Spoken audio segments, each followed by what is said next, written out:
She is a storyteller with no ink to tell the stories that are sealed behind walls too paper thin that have kept the thread from reaching the end. She is a raving wind blowing the mind into tiny little pieces that fall upon ears cotton wooled, that listen to rhymes but can't hear the reason. We can't dance to reason, we can't move to reason, we can't listen to reason. To the rhymes, the maker, the blood is a cocktail styles that she, the storyteller, has made up in her minds. Rhymes she has felt as she has walked along walls that have kept their stories only to tell her with no ink cannot write with glee her graffiti upon his story to make her story come true. She is a storyteller with no ink. Let her live. Let her speak.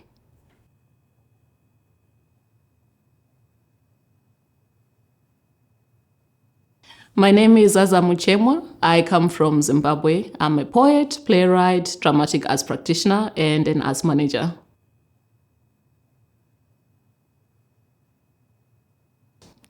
Well, the best thing about being a writer in Zimbabwe is that we've got a very strong writing community where you can be supported, where you can be challenged to do better. We have a very strong storytelling tradition in Zimbabwe, and our present and our past is teeming with stories that can also inspire you as a writer. Then the worst thing is that we have publishing houses, but we don't have literary agents. So a lot of times, even if a writer wants to go the traditional route of going through publishing properly, they have to go through all of these hurdles, and then they kind of have to do all of the work that ordinarily maybe an agent and other people who are supporting can actually do for them. So in the end, you also then have people self-publishing. And most of the time, the self-publishing route is never really well processed.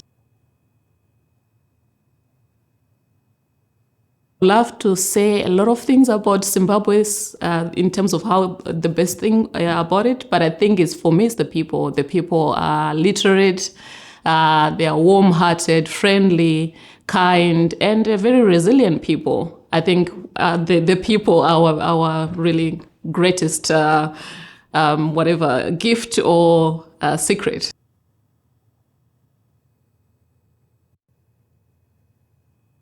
I look at my education in terms of the informal side as well as the formal. So informal, looking in terms of even from home, from my grandmother's storytelling traditions, to again in school being encouraged to read, to write, and also studying literatures in English. And then post that, then getting into vocational training for writers. So I was trained with the Royal Court Theatre in the UK.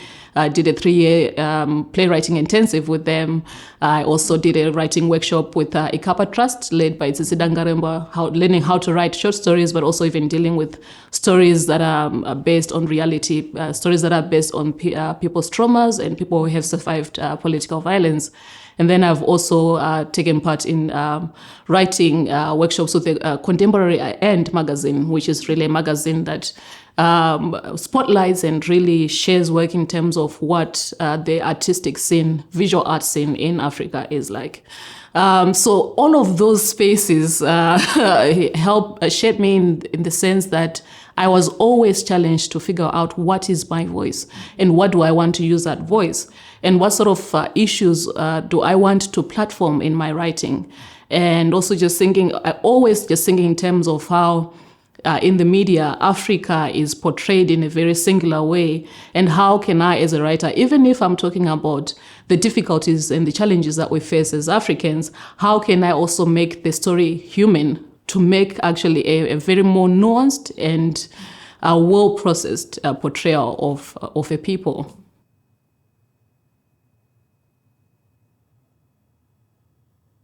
The exciting part for me is when the idea hits me. And when it hits me, I never see it coming. And sometimes it's probably when I'm having conversations with people or when I'm out on a walk and I see an image that strikes me. And then I get into a place of processing all of that in my head and maybe taking down notes in terms of ideas that also sprout out of that. And then I get into the writing, and then I also start reading texts around the themes that I'm dealing with. So reading other books. I'll give you an example in terms of my play, IVth Interrogation. For me, it felt like a very dehumanizing experience at a public office. And the idea of bureaucracy as a tool of oppression actually just came at me. And first of all, I thought, oh, I'm just going to write a Facebook post and just rant. And I thought, well, a Facebook post is not actually going to do it. It's not going to capture the nuance, the experience of what I went through in order to transmit it well to other people. So I thought, oh, I might need something a little bit longer. So I then reimagined that encounter and then, of course, made it a little more, gave power to everything in terms of the dynamics that were happening in the encounter that I had. Then I just formatted on the page, just ran it on the page, a draft.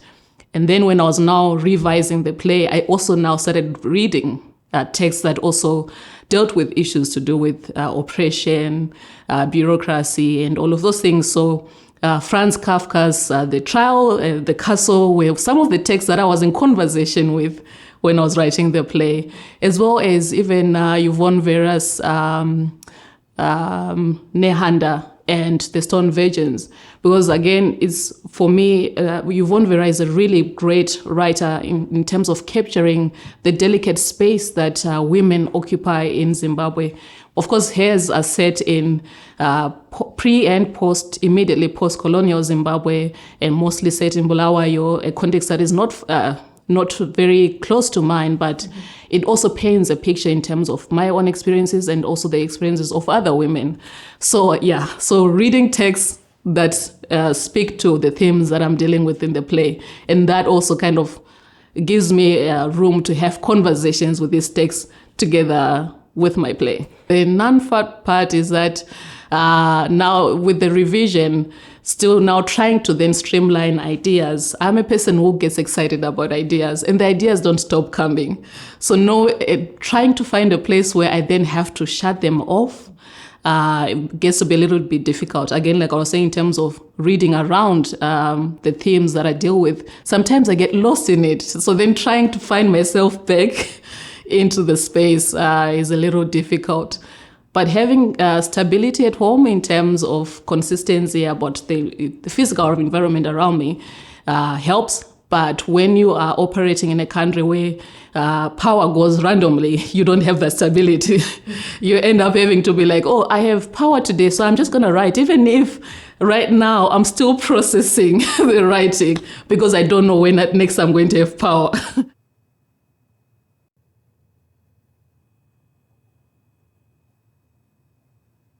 When we're talking in terms of duty to the reading public, we are looking at the writer as being a conduit between the past and the present, or the present and the future.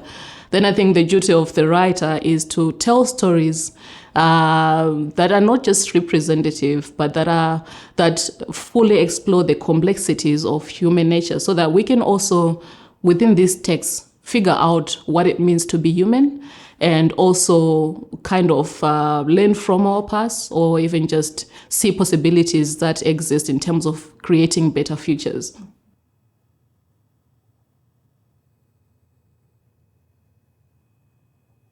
Definitely in terms of infrastructure, I think it's important for the state to support the proliferation of literature, and that means supporting public libraries and setting up libraries in all the different communities so that everyone has access to books and can read books.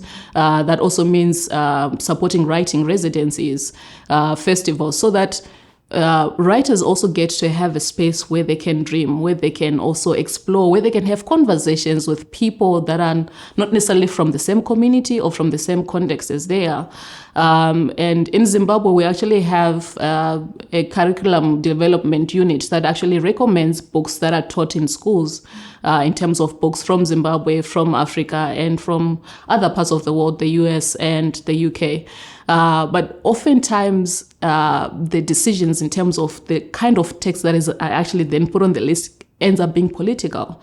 So then that comes to the bad part of it, the idea of how censorship also then gets even in terms of what books are allowed in schools, instead of just supporting, creating the space and allowing the books to get to the students, to the public, without trying to pass texts for dissent or for anything that is inflammatory, yes, or incendiary.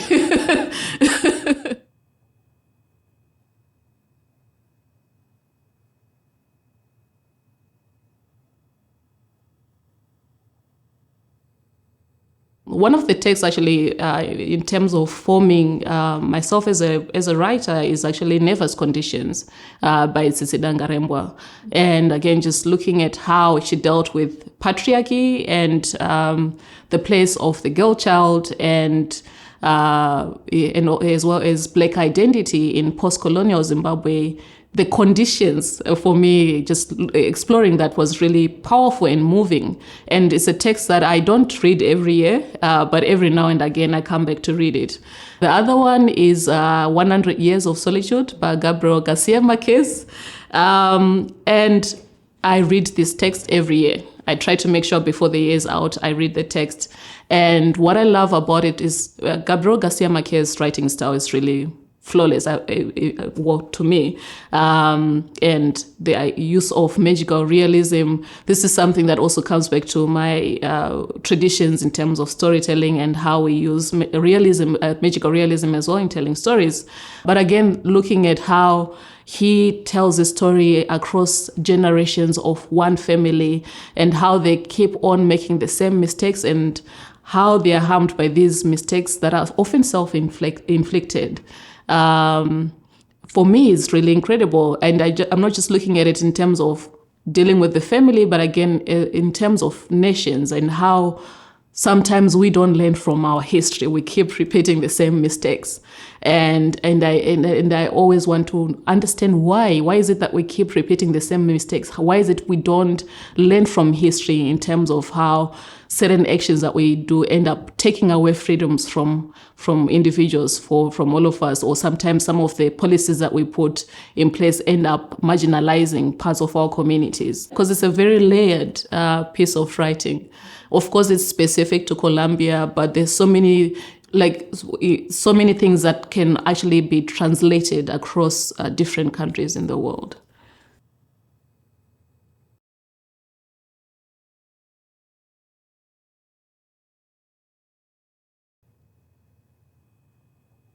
I planned on actually finishing a play that I've been working on since last year, and I didn't. I actually started working on a new play, and this new play is called Air Conditions, partly inspired by my observations from home and being here in the residency. And I actually planned on just keeping it as a short play and revising it until it's really, really good, and then it becomes part of a larger collection of short plays. But I'm going to kind of expand it and really fully develop it. And I've written some poems, and of course the panels that you have organized for us also inspired me to write. So even the presentation that I made for the panel I took part in, I want to also keep on looking at it and see what other things I can add on to it.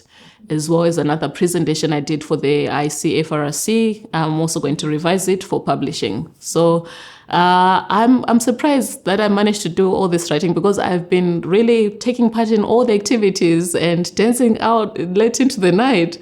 But I think one of the things that I actually learned here is that writing is what happens when you're living your life. So instead of just sitting there at the desk and saying, I'm going to write, when you go out there for a walk and discover nature, when you go to a party and meet people, when you dance and you feel this certain kind of freedom that you've never experienced, it does something that shifts in you, and it then inspires you or grows your writing.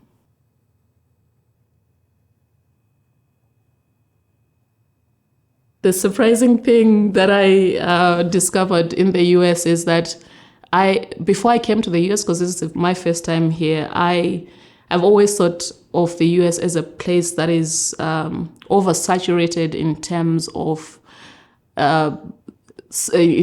lots of things, too many choices, too many things going on, and that there's a certain culture of competitiveness. But when I came here, I was surprised to meet people who are just human, who are just friendly, helpful, and really polite, which is not, I don't know what sort of people I was expecting in my mind, but the people I've met here really surprised me, and I've been enjoying my stay here. To be honest, it sounds a little bit cliched that this residency changed me, but it really did. In so many ways than one. One of them is that it has actually brought me back to myself in terms of reminding me of the things that are important in terms of the stories that I want to tell and how I need to jealously guard my writing time and how to make space for me to to do my writing, even when I'm living my life, even if I'm doing these acrobatic moves and trying to survive life in Harare. I just have to make sure that I make time for my writing, because the amount of writing that I did in these 2 months, 10 days is way more than that I've done in the past 6 months when I was in Zimbabwe. So thank you so much for creating this space for me.